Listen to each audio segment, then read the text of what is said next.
देखो आपको बोल रहा है कि एक ऑब्जेक्ट है जिसको आपने ग्राउंड से u वेलोसिटी के साथ में at an angle 45 degree throw किया और वो किसी वर्टिकल वॉल पे जो कि 30 मीटर अवे है, ठीक है, उस पे at a distance for 15 metre, at a distance of 15 metre पे जाके वो बॉल टकराई, राइट। अब आप एक चीज इसको देखो, यहाँ पे मैं आपको एक अलग से एक डायग्राम बना के दिखाता हूँ कि प्रॉब्लम क्या है इस क्वेश्चन में, ठीक है। ये मेरा प्रोजेक्टाइल है, ये मेरा प्रोजेक्टाइल गया, राइट, ये मेरा प्रोजेक्टाइल गया। अब हो सकता है मेरा ऑब्स्ट्रक्शन पॉइंट यहाँ कहीं हो सकता है मेरी वॉल यहाँ कहीं हो, राइट, ये मेरी वॉल है, ठीक है। तो आप याद करो जब हमने प्रोजेक्टाइल की डेरिवेशन करते हैं हम लोग, तो हम क्या करते हैं, हम यही तो डिस्टेंस x और ये डिस्टेंस y ही तो लेते हैं हम लोग, जो ऑलरेडी आपको क्वेश्चन में दे रखा है कि ये पॉइंट आपका 30 15 है। कोऑर्डिनेट देखो ना, कोऑर्डिनेट x और y की वैल्यू दे रखा है और इस x और y को ही यूज करके हमने इक्वेशन ऑफ ट्रेजेक्ट्री निकाली थी, ठीक है। इस y को यूज करके हमने इक्वेशन ऑफ ट्रेजेक्ट्री निकाली थी। क्या निकाली थी हम इक्वेशन ऑफ ट्रेजेक्ट्री की? y is equal to x tan theta minus g x square upon 2u square cos square theta. ये मेरी इक्वेशन ऑफ ट्रेजेक्ट्री थी, ठीक है। और ये इक्वेशन ऑफ ट्रेजेक्ट्री प्रूव करती है कि ये पैराबोला है। कैसे प्रूव करती है? मैंने कैसे बताया था, पैराबोला के लिए क्या होना चाहिए, कभी भी हम इक्वेशन बनाते हैं जहां पे मेरे पास दो वेरिएबल है x और y, तो अगर y की पावर 1 x की पावर 2 हो मैक्सिमम पावर, तो ये हमेशा पैराबोला को रिप्रेजेंट करता है, ठीक है। ये मैंने आपको ट्रेजेक्ट्री के कुछ केसेस पहले भी बता रखे हैं, याद करवा रखे हैं, ठीक है।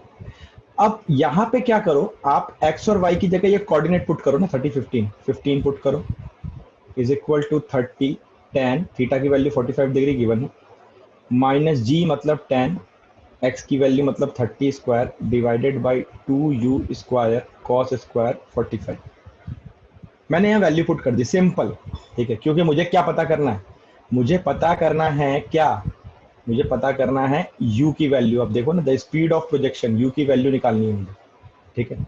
तो मुझे डायरेक्टली देखो, यहाँ से आपका एक ही वेरिएबल बच रहा है u की वैल्यू आपकी डायरेक्टली आएगी, क्या आ जाएगी 15, tan 45 की वैल्यू 1 होती है, तो 30 tan इंटू 30 का स्क्वायर हो गया आपका 900 डिवाइडेड बाई, अब देखो ये cos 45 1/√2 होता है, इसका स्क्वायर करोगे तो 1/2 आएगा, वो 2 और ये 2 कैंसिल होगा तो ये खाली आ जाएगा u स्क्वायर।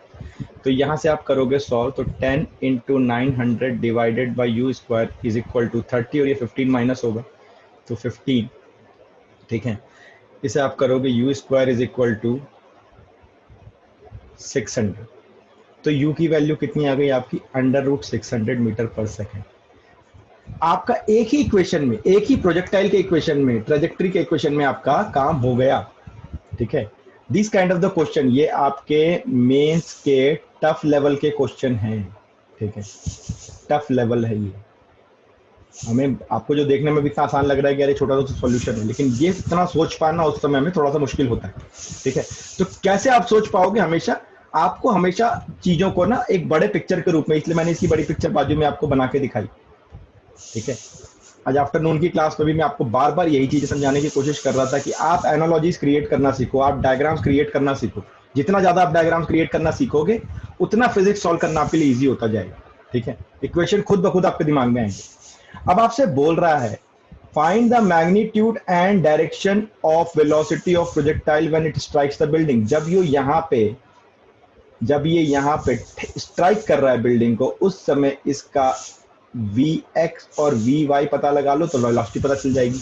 Vx यानी x डायरेक्शन में वेलोसिटी, हम प्रोजेक्टाइल में कई बार डिस्कस कर चुके हैं कि x डायरेक्शन की वेलोसिटी कभी नहीं चेंज होगी, वो u cos थीटा ही होती। तो यानी इस केस में हमारा क्या हो जाएगा, u cos 45, ठीक है, यानी cos 45 1/√2 और u की वैल्यू √600 है, तो √600 इंटू 1/√2, इसको सॉल्व करोगे तो आ जाएगा √300 मीटर पर सेकेंड। और Vy की वैल्यू आपको निकालना है कि Vy की वैल्यू कितनी होगी, ठीक है, Vy की वैल्यू यहाँ पे कितनी आएगी, राइट।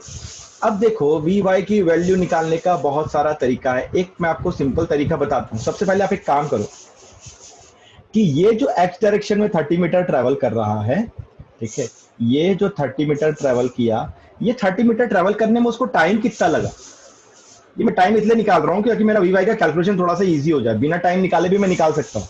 चलो बिना टाइम निकाले मैं निकाल के आपको दिखाता हूँ। पहले आप सिंपल ऐसा करो ना, वी वाई का square is equal to u y का square minus 2gh, y direction में इक्वेशन ऑफ मोशन लगा दो, तो वी वाई का स्क्वायर यू वाई यानी कि यू साइन 45 का स्क्वायर माइनस 2 इंटू 10 इंटू 15, ठीक है।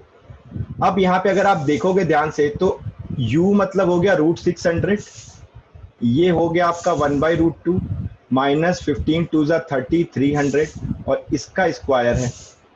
तो अगर आप इसे सॉल्व करोगे तो देखो क्या होगा, √300 का स्क्वायर 300, 300 माइनस 300 0, तो वी वाई की वैल्यू 0 आ गई, ठीक है। इसका मतलब जिस पॉइंट पे वो हिट कर रहा है, जिस पॉइंट पे वो हिट कर रहा है वहां पे वी वाई आपका 0 है और वी वैक्स कितना आ रहा है, √300 metre per second. We Y कहाँ पे 0 होता है, वी वाई कहाँ पे 0 होता है, मैक्सिमम हाइट की पोजीशन पे। इसका मतलब ये जो आप निकाल रहे हो कहाँ पे है, एक्चुअली ये मैक्सिमम हाइट की पोजीशन पे है, इस जगह पे ये सिचुएटेड है, ठीक है, यहाँ पे सिचुएटेड है, राइट। तो आपको बहुत सारी बातें यहाँ से क्लियर हो गई। पहली बात हमको क्या क्लियर हुई, देखो पहले हमें ये चीज नहीं पता थी कि ये मैक्सिमम हाइट की पोजीशन पे है, वो तो मेरा वी वाई 0 आया तब मुझे समझ में आया कि मैक्सिमम हाइट की पोजीशन पे है। इसीलिए इसका हमने कैलकुलेशन कहाँ से शुरू किया, इक्वेशन ऑफ ट्रेजेक्ट्री से शुरू किया है कि y की पावर 1 लिखा हुआ है, y is equal to x tan theta minus gx square by 2u square cos square theta. इसमें हमने सारी वैल्यूज पुट किया, ये इक्वेशन ऑफ ट्रेजेक्ट्री है। तो कभी भी अगर आपको एक्स वाई कोऑर्डिनेट पता हो ना, तो आप इक्वेशन ऑफ ट्रेजेक्ट्री को यूज करो क्वेश्चन सॉल्व करने के लिए, that would be the shortest way in case of projectile, ठीक है। इसके दूसरे तरीके भी हैं, लेकिन सीखना ही क्यों दूसरे तरीके, हमें अभी दूसरे तरीके नहीं सीखना, हमें वही तरीका सीखना है कि जो मुझे फाइनली एग्जाम में यूज करना है, ठीक है। Now let us study this next question. Show that a given gun will shoot 3 times as high as when elevated at an angle 60 degree as when fired at an angle 30 degree, but will carry the same distance as horizontal plane, ठीक है। यार आपको simple क्या करना है, आपका खाली angle change कर रहा है सर, आप एक चीज समझो, आपका वो खाली एंगल चेंज कर रहा है, ठीक है। बोल रहा है कि दो अलग अलग एंगल से अगर हम शूट करते हैं, कब कब, एक बार हम 30 डिग्री का एंगल रखते हैं और एक बार हम 60 डिग्री का एंगल रखते हैं। तो जब हम 30 डिग्री का एंगल रखते हैं तो उस समय, और जब हम 60 डिग्री का एंगल रखते हैं उस समय जो मैक्सिमम हाइट आपकी आएगी वो इसकी 3 टाइम्स होगी, ठीक है। और दोनों केस में डेफिनेटली इनिशियल स्पीड सेम है, तो मैं सपोज करो इसको h1 बोल देता हूं, ठीक है। दोनों के केस में हम स्पीड को u ले लेते हैं और इसका जो हाइट है इसको हम h2 बोल देते हैं, ठीक है। तो अगर मैं h1 फाइंड आउट करूंगा, मैक्सिमम हाइट का केस है, तो क्या होता है मैक्सिमम हाइट, पहले हम लोग यहाँ पे जो डिराइव करके फॉर्मूला लिखा था उसको लिख लेते हैं, u square sine square theta by 2g। तो h1 के केस में क्या हो जाएगा, ये u square sine square 30 by 2g, और h2 के केस में क्या हो जाएगा, ये u square sine square 60 by 2g, ठीक है। अब आप क्या करो, h2 बाई h1 निकाल लो, डिवाइड कर दो दोनों इक्वेशन को, इक्वेशन नंबर 1 और equation number 2, equation number 2 divided by equation number 1, ये करो तो क्या हो जाएगा आपका, देखो u square sine square 60 by 2g into, जब इसको डिवाइड करोगे ये इसके नीचे है तो न्यूमरेटर जो होगा डिनोमिनेटर, सॉरी डिनोमिनेटर जो होगा न्यूमरेटर में चला जाएगा और न्यूमरेटर डिनोमिनेटर में आ जाएगा, ठीक है। ये देखो मैं इस तरह से सॉल्व करके क्यों दिखा रहा हूँ, मैं डायरेक्टली बोल सकता हूँ बेटा इसको सॉल्व कर लो, मुझे डायरेक्ट पता है क्या रिजल्ट आना है। मैं आपको ये दिखा रहा हूँ कि एग्जामिनेशन ड्यूरेशन में जब हम लोग क्वेश्चन सॉल्व करते हैं तो किस टाइप के हम सॉल्विंग पैटर्न को अपनाते हैं। आप हर एक लाइन को ध्यान दिया करो बेटा, अगर आपको कॉम्पिटिशन में जाना है तो हम कैसे सॉल्व कर रहे हैं, that is the only way you can enhance your speed. तो क्या आ जाएगा आपका sine square 60 by sine square 30, या इसको लिख सकते हो आप साइन 60 बाई साइन 30, ठीक है, का होल स्क्वायर।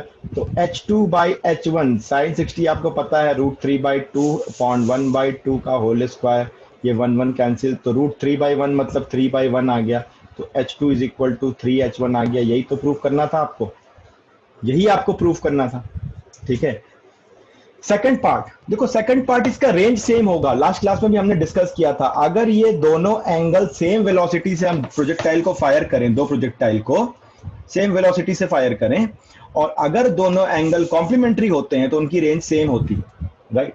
अगर दोनों ही एंगल कॉम्प्लीमेंट्री होते हैं तो उनकी रेंज जो होती है वो सेम होती है, ये हम डिस्कस कर चुके हैं लास्ट क्लास में। तो ये वाला सेकंड पार्ट है कि हॉरिजॉन्टल प्लेन में same distance in as horizontal plane, इसका मतलब आपको क्या प्रूफ करना है, ठीक है, कि दोनों की रेंज सेम है, ये प्रूफ करना है। तो ये पार्ट मैं आपके लिए एज एन होमवर्क छोड़ रहा हूं, क्योंकि ये मैं पहले आपको बता चुका हूं, एंगल्स कभी भी कॉम्प्लीमेंट्री होंगे तो उनकी रेंज सेम होगी। क्यों होगी वो रीजन भी मैंने बताया हुआ है, तो आप उसको एक बार देखो, ठीक है, समझो, और इस पार्ट को अपने आप प्रूफ करो, ठीक है। तो इस पार्ट में किसी को कोई परेशानी है?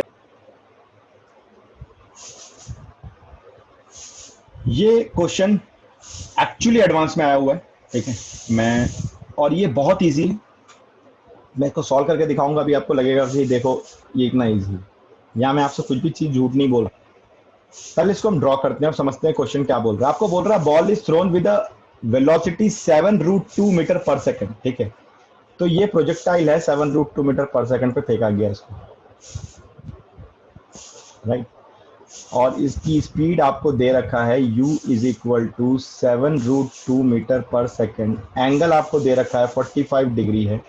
आपको बोल रहा है it just clear, just clear मतलब एकदम टच करता हुआ जा रहा है, it just clear 2 vertical poles.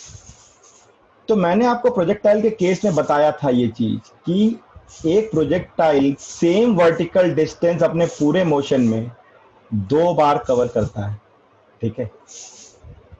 तो ये पोल की हाइट आपको 90 सेंटीमीटर दे रहा है, ये पोल की हाइट आपको 90 centi, 2 vertical poles of height 90 centimetre, just clear. Same height को एक ही स्पीड से फेंक के पार्टिकल कैसे क्लियर करेगा? तो ये पॉसिबल कब है? प्रोजेक्टाइल के केस में ही पॉसिबल है। देखो इस पूरे क्वेश्चन में कहीं नहीं लिख रहा कि प्रोजेक्टाइल मोशन, इस पूरे केस में कहीं पे भी नहीं लिखता कि प्रोजेक्टाइल मोशन।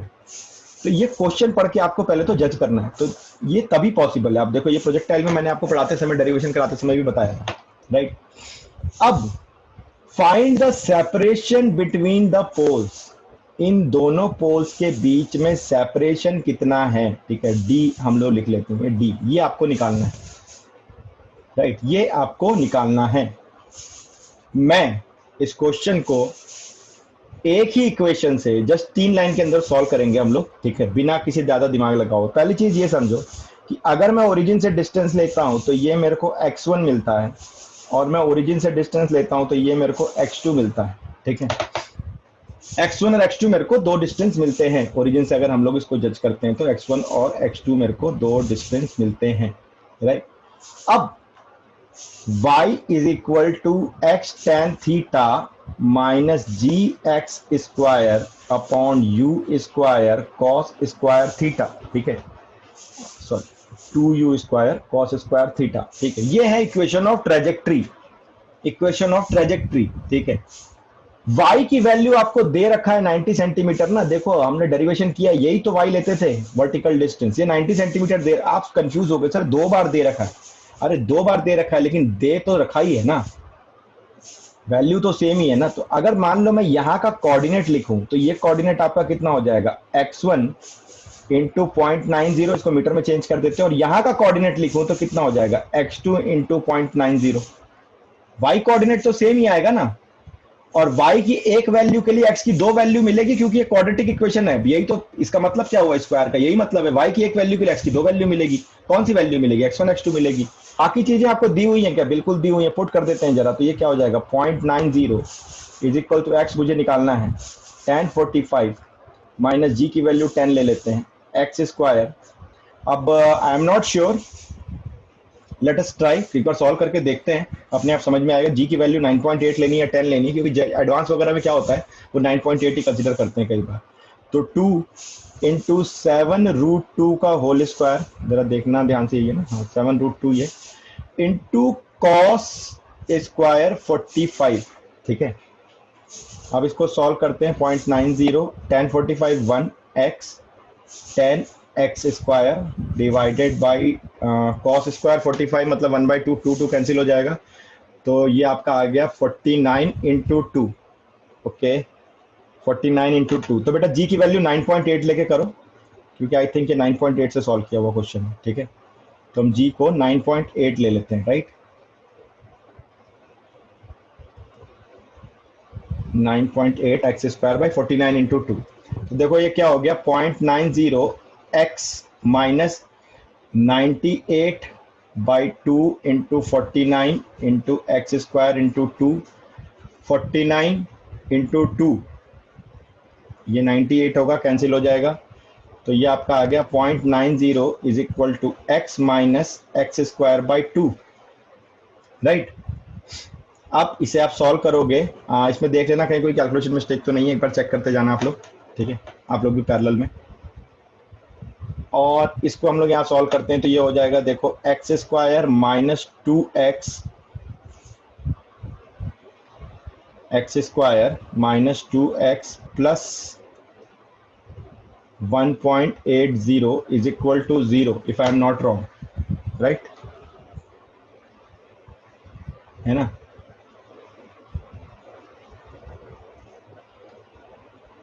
तो x square minus 2x plus 180 by 100, एक जीरो काटो, दोनों 5 इज इक्वल टू 0। तो 5x square minus 10x plus 9 is equal to 0। तो इसको हमें क्या करना है, अब इसको आपको सॉल्व करके x के लिए मिडिल पार्ट स्प्लिटिंग करके आपको x की दो वैल्यू आपको निकालना है। ठीक है, I think we are doing right. तो थोड़ा सा जो कैलकुलेशन मिस्टेक था उसको हमने क्लियर किया, तो ये आपकी इक्वेशन आएगी x square minus 10x plus 9 is equal to 0। इसको आप करोगे तो ये हो जाएगा x minus 9 x minus 1 is equal to 0। ठीक है, तो क्या हो गई, x की वैल्यू क्या आ गई आपकी 1 और x की वैल्यू क्या आ गई 9। तो एक्चुअली जो x की वैल्यू 1 आ रही है वो x1 है और ये x2 है आपका 9। ठीक है, मतलब हमको दोनों x1 और x2 की वैल्यू मिल गई। तो आपको क्या पूछ रहा है, separation between the poles, d की वैल्यू पूछ रहा है। d कितना होगा आपका x2 माइनस x1, तो कितना हो गया ये 9 माइनस 1 मतलब 8 मीटर। ठीक है, अब यहां पे आप एक चीज देखो, आपने फिजिक्स लगाई कितनी यार, फिजिक्स तो खाली एक लगाई है आपने बस, बाकी तो इतने देर से हम लोग खाली क्वाड्रेटिक इक्वेशन बना के क्वाड्रेटिक इक्वेशन सॉल्व करने की कोशिश कर रहे हैं, सिंप्लीफाई कर रहे हैं। ठीक है, वो भी अगर मान लो ये 7√2 और इस तरह की इक्वेशन ना देखे, कुछ थोड़े जनरल इक्वेशन होते तो और फॉल हो जाता हमारा। और जो हमने शुरू में एक थोड़ी सी कैलकुलेशन मिस्टेक की गलती कर दी थी, ठीक है, वो हो जाती है, सबसे होती है। तो कैलकुलेशन मिस्टेक की जो छोटी सी गलती कर दी उसमें थोड़ा हमारा टाइम ज्यादा लगा, अदरवाइज हमको इतना भी टाइम नहीं लगता। तो आप देखो एडवांस लेवल का, ये जेई एडवांस का आया हुआ क्वेश्चन है, आप प्रीवियस ईयर क्वेश्चन कभी भी छानोगे तो आपको ये मिल जाएंगे क्वेश्चन। ये जेई एडवांस का आया हुआ क्वेश्चन है। ठीक है, और हमने सिर्फ सिंगल इक्वेशन लगाई है और सिंगल इक्वेशन से इसको सॉल्व कर रहे हैं। That is the beauty of equation of trajectory. Equation of trajectory आपका बहुत सारा मामला बहुत फास्ट करवा देती है। ठीक है, प्रॉब्लम ये होती है कि इक्वेशन ऑफ ट्रेजेक्ट्री यूजुअली हमारे दिमाग में नहीं आता कि इसको हम डायरेक्टली यूज कर लें। ठीक है, हम अपने नॉर्मल डेरिवेशन वाले मेथड्स में लगे रहते हैं। बट मैं बार बार बोल रहा हूं कि it is a competitive examination, you have to save time. अगर आप टाइम किल करोगे, आप घर पे जितना एक्सपेरिमेंट करना है कर लो, लेकिन ना फाइनली आपको एक कंक्लूजन पे आना पड़ता है कि this is my final method. ठीक है, यही मेरा मेथड है फाइनल, जिसको मैं एग्जाम में यूज करूंगा अगर ऐसे क्वेश्चन आते हैं। And believe me, concept repeat होते हैं। ठीक है, एज इट इज क्वेश्चन नहीं आएगा, लेकिन इस कॉन्सेप्ट से मिलते जुलते क्वेश्चन आएंगे। ऐसा कुछ फिजिक्स में ना कुछ बहुत, इसलिए हम लोग बोलते हैं एक एससी वर्मा बहुत होती है, 50 किताबें आपको फिजिक्स में सॉल्व करने की जरूरत नहीं। ठीक है, तो आपके लिए मैं एक छोटा सा होमवर्क देता हूं। ठीक है, आप अपनी अंडरस्टैंडिंग को चेक करो। देखो मेरे होमवर्क हमेशा ऐसे ही रहेंगे, उटपटांग टाइप के। ठीक है, मैंने शायद पहले भी होमवर्क दिया होगा आपको। होमवर्क ये है आपका कि आप इसी क्वेश्चन का अल्टरनेटिव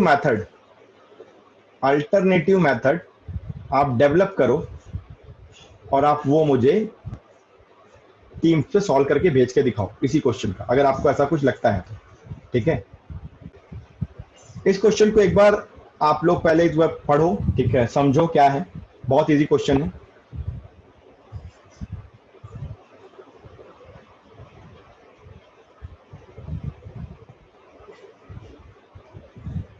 आपको बोलता है कि football is kicked with an initial speed, again we will check in the question, ठीक है, कि ये 2 है या 20 है, ठीक है, इसको हम देखेंगे। 2 तो नहीं हो सकता, 20 होना चाहिए, I think it should be 20 meter per second. Let us check, question solve करते करते समझ में आएगा। और ये 450 नहीं होगा, ये 45 डिग्री होगा, ठीक है, 45 डिग्री होना चाहिए। तो at a projection angle 45 degree, a receiver on the goal line at a distance of 60 meter away in the line of direction of kick starts running to meet the ball at that instant. What must be his speed if he is to catch the ball before it hits the ground? अंग्रेजी पढ़ ली, अब इसका हिंदी मतलब देखते हैं क्या है। एक फुटबॉल को आपने किक किया,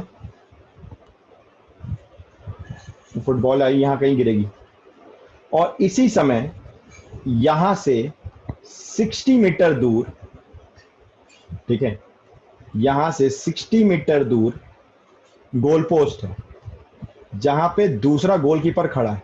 वो इस डायरेक्शन में दौड़ना शुरू किया, लेट अस से विद स्पीड यू, और इसे हमने कितनी स्पीड से मारा है, 20 मीटर पर सेकंड से हिट किया है। कितने एंगल पे, 45 डिग्री के एंगल पे, ठीक है। और बोल रहा है कि ऐसा कुछ करो कि इसे ना यहां तक पहुंचने में,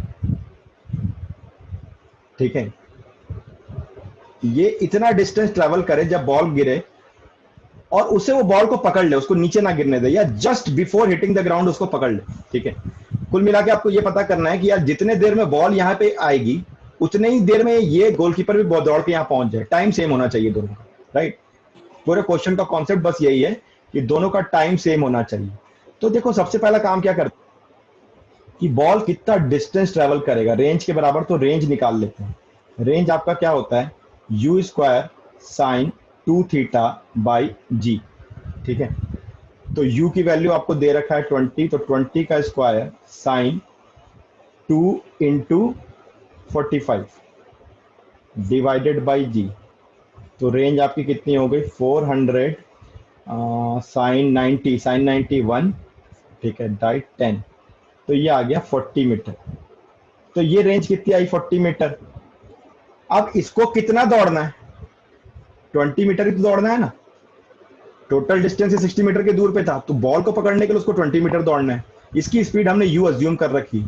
दूसरी चीज क्या सेम होनी चाहिए कि दूसरी चीज जितने टाइम में बॉल यहां गिरेगा उतने ही टाइम में इसको यहां पहुंचना है। तो टाइम ऑफ फ्लाइट निकाल लेते हैं, 2u sine theta by g, तो ये हो गया 2 इंटू 20, ये वाला u जो है ये प्रोजेक्टाइल का है, 20 इंटू साइन 45 बाई जी की वैल्यू 10 है, तो ये आ गया आपका 2 2 ज़ा 4 बाई √2, मतलब 2√2 सेकेंड। तो 2√2 सेकेंड। अब आपको देखो, आपको स्पीड निकालनी है, आपको डिस्टेंस पता है, ठीक है। स्पीड इज इक्वल टू क्या होता है, डिस्टेंस अपॉन टाइम, क्योंकि जो गोलकीपर है वो कांस्टेंट स्पीड से दौड़ रहा है। अब ये टाइम मुझे पता चल गया, ये टाइम किसका है, प्रोजेक्टाइल को जितना टाइम यहां तक आने में लगा उतने ही टाइम में इसको यहां पहुंचना है। दोनों का टाइम सेम है, और डिस्टेंस इसको कितना कवर करना है, 20 कवर करना है। तो u की वैल्यू कितनी हो जाएगी, 20 डिवाइडेड बाई 2√2, यहाँ √2 से मल्टीप्लाई कर दो, तो u की वैल्यू आ गई 5√2 मीटर पर सेकेंड।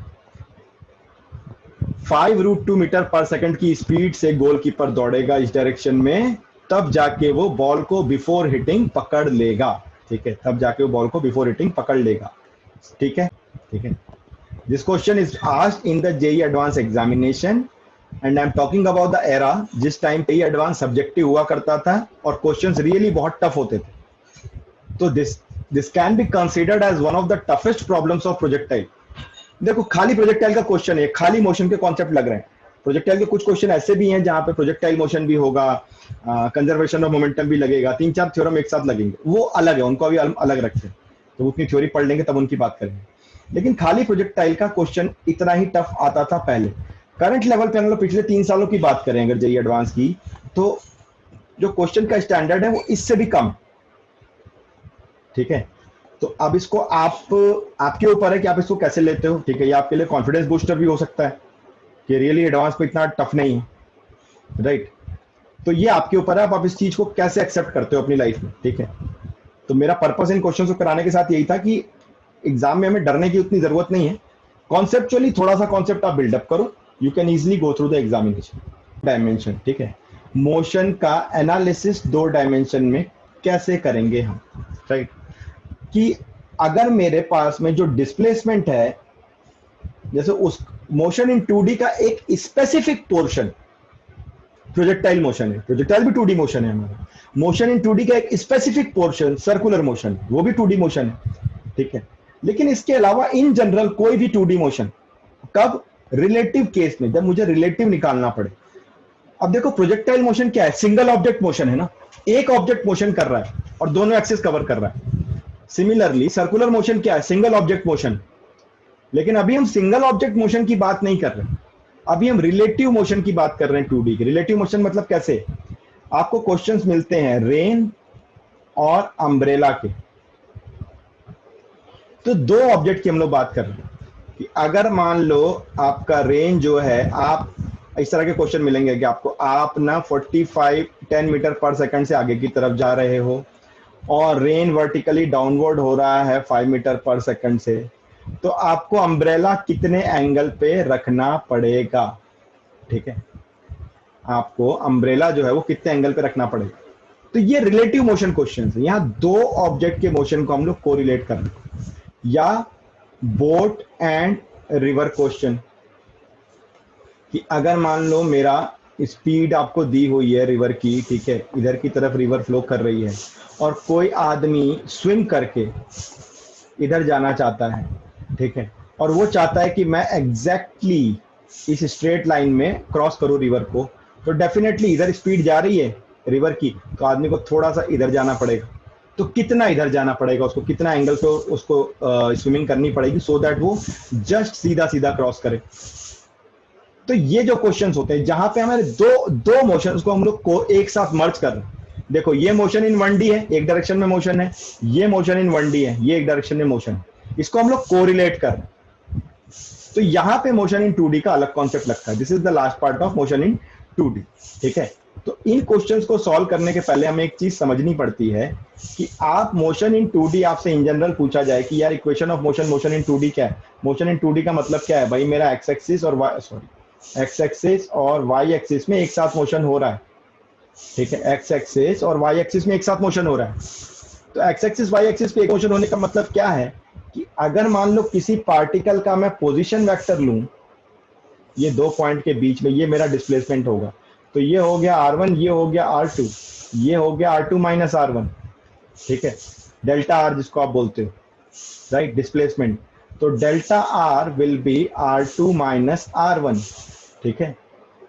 ये मेरा क्या हुआ, पोजीशन वेक्टर हो गया। अब देखो R1 का मतलब क्या है, x1 i cap plus y1 j cap. R2 का मतलब क्या है, x2 i cap plus y2 j cap, ठीक है, राइट। तो यही तो इसके पोजीशन वेक्टर हुए ना, ठीक है।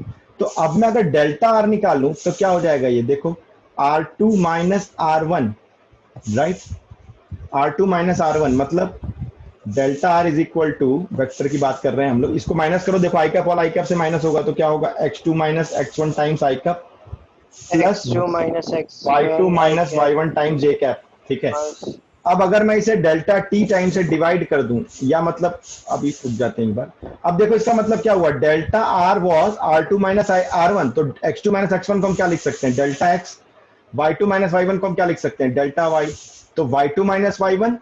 अब अगर मैं इसको डेल्टा t टाइम से डिवाइड कर दूं तो मेरे को क्या मिल गया, velocity is equal to velocity in x direction i cap, velocity in y direction j cap, ठीक है।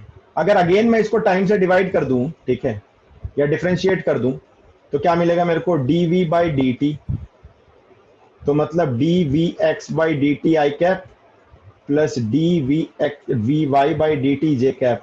इसका मतलब क्या हो गया, acceleration of the particle is acceleration in x direction i cap, acceleration in y direction j cap. इसका मतलब individual में आपको मोशन की एनालिसिस करनी है। मेरे को कुल मिला के यही बात समझ में आई इसमें कि भाई आपको किसी भी मोशन की एनालिसिस जो है वो इंडिविजुअल डायरेक्शंस में करनी है। क्यों करनी है इंडिविजुअल डायरेक्शन में, मेरा वेक्टर ही वही बोल रहा है यार, मेरे को वेक्टर में वही मिल रहा है। अब ध्यान से देखो ना, x2 minus x1, y2 minus y1, तो जो मेरा वेक्टर है वही चीज बता रहा है। राइट कि भाई एक्स डायरेक्शन में आप चीजें सॉल्व करो, वाई डायरेक्शन में आप चीजें सॉल्व करो, इसको वेक्टोरली ऐड कर दो, you will get the answer. तो वैसे ही आप डिस्प्लेसमेंट निकालोगे, वैसे ही आप वेलोसिटी निकालोगे। अब सपोज करो v is equal to u plus a t, ये मेरा इक्वेशन ऑफ मोशन है। इसको मैं कैसे लिखूं? तो मैं लिखूंगा final velocity in x direction i cap, final velocity in y direction j cap is equal to initial velocity in x direction I cap, initial velocity in y direction j cap plus acceleration in x direction I cap, acceleration in y direction j cap, time scalar है तो t। ये मेरा first equation of motion हो जाएगा, ये मेरा लिखने का तरीका हो जाएगा, राइट। तो इसको बोलते हैं एनालिसिस। अब क्या होगा देखो, हम क्या करेंगे, समझने की कोशिश करो। हमें रिलेटिव मोशन कॉन्सेप्ट लगाना है, ठीक है। तो रिलेटिव मोशन कॉन्सेप्ट का मतलब क्या है? रिलेटिव मोशन क्या मैं दो डायरेक्शन में पैरेलली, मतलब क्या मैं दोनों डायरेक्शन को मिला के लगा सकता हूं? नहीं, मुझे इंडिविजुअल लगाना पड़ेगा। एक्स डायरेक्शन की वेलोसिटी को मैं एक्स डायरेक्शन की वेलोसिटी के साथ कंपेयर करूंगा, वाई डायरेक्शन की वेलोसिटी को मैं वाई डायरेक्शन की वेलोसिटी के साथ कंपेयर करूंगा या रिलेटिव वेलोसिटी निकालूंगा, ठीक है। और उसके बाद में उन दोनों को मैं वेक्टर सम कर दूंगा तो मेरे को नेट रिलेटिव वेलोसिटी मिल जाएगी। तो इसी को बोलते हैं हम लोग टू डायमेंशन मोशन में आपका टू डायमेंशन मोशन का रिलेटिव मोशन एनालिसिस कॉन्सेप्ट। ये रिलेटिव मोशन का एनालिसिस है। अब इसको मैं यहाँ पे छोटा सा एक होमवर्क आपको और देता हूं कि मैंने फर्स्ट इक्वेशन लिखा है, सेकंड एंड थर्ड इक्वेशन, ठीक है, इस फॉर्मेट में, यानी कि टू डायमेंशन फॉर्मेट में आप अपने पास लिख के रखोगे, ठीक है।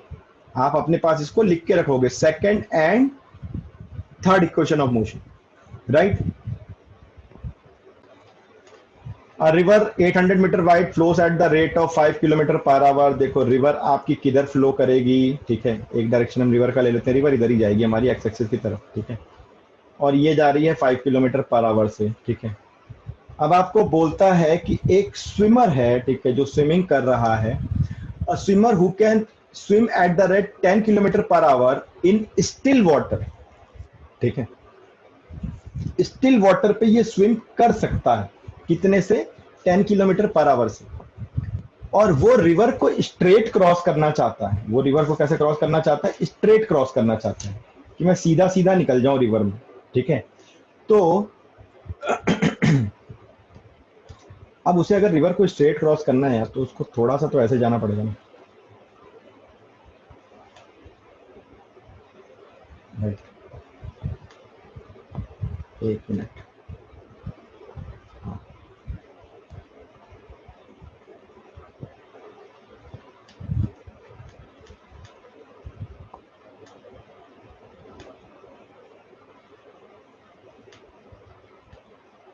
और इसका हम जरा रिलेटिव बनाएंगे,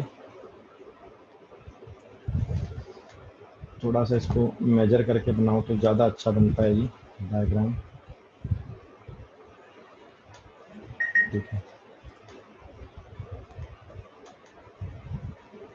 ये ऐसा, ठीक है, ये आपका 5 किलोमीटर पर आवर से है, ये आपका 10 किलोमीटर पर आवर से है, ठीक है।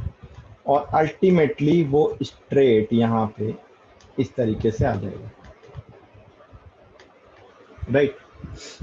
आपसे पूछता है, बहुत सिंपल सी चीज आपसे पूछ रहा है कि भाई आप ये बता दो कि इस डायरेक्शन में उसको, और रिवर जो है वो 800 मीटर वाइड है। अब देखो ये रिवर का ये फर्स्ट एंड है और ये रिवर का सेकंड एंड है, ये जो डिस्टेंस है कितना है? ये 800 मीटर है, ठीक है। 800 मीटर को क्रॉस करना है।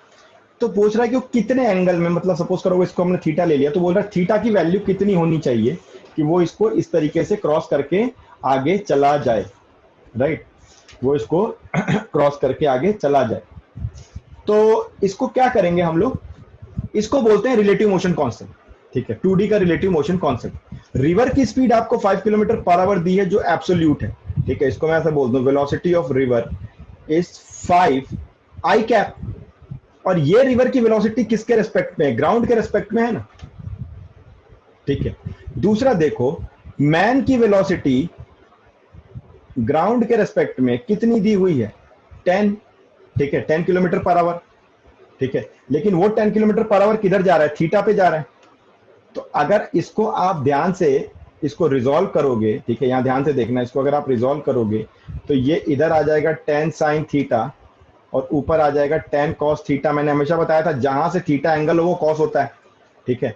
तो यहाँ देखो ये एक्स एक्सिस के अपोजिट जा रहा है, मैंने इधर एक्स एक्सिस लिया है, इधर वाई एक्सिस लिया है। तो देखो क्या हो जाएगा, minus tan sin theta i cap plus tan cos theta j cap, ठीक है, यही तो आएगा आपका, minus tan sin theta i cap plus tan cos theta j cap, ठीक है। अब आप ध्यान से अगर इसे देखते हो, ये आपने जो पैरेललोग्राम बनाया हुआ है, तो एक्स डायरेक्शन में ये जो आपको चीजें मिल रही हैं, ठीक है, ये जो आपको चीज मिल रही है ना tan cos थीटा, ये तो वर्टिकल वेलोसिटी मिल रही है। देखो जे एक्सिस में तो इसमें कोई चेंज होना ही नहीं है, ठीक है, वाई डायरेक्शन में कोई चेंज नहीं होना है। रिवर कहां पे इफेक्ट करेगी, रिवर एक्स डायरेक्शन में इफेक्ट करेगी खाली, क्योंकि रिवर अपनी स्पीड एक्स डायरेक्शन में रख रही है। यही मैं समझाने की कोशिश कर रहा था कि कभी भी मेरे को मोशन की एनालिसिस करनी है, कभी भी मेरे को मोशन की एनालिसिस करनी है तो मुझे क्या करना है, कभी भी मेरे को अगर मोशन की एनालिसिस करनी है तो मुझे क्या करना है, मुझे यही करना है कि सर मैं दोनों ही एक्सिस के अलोंग अपने मोशन को ब्रेक कर लूं, ठीक है, दोनों ही एक्सिस के अलोंग अपने मोशन को ब्रेक।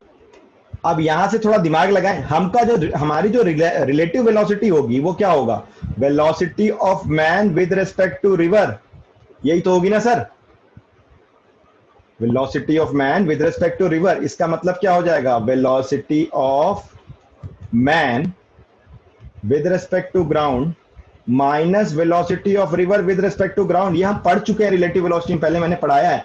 इन दोनों का सब्ट्रैक्ट करोगे तो कितना मिलेगा आपको, माइनस tan sin थीटा, ठीक है, minus 5 times I cap plus tan cos theta j cap.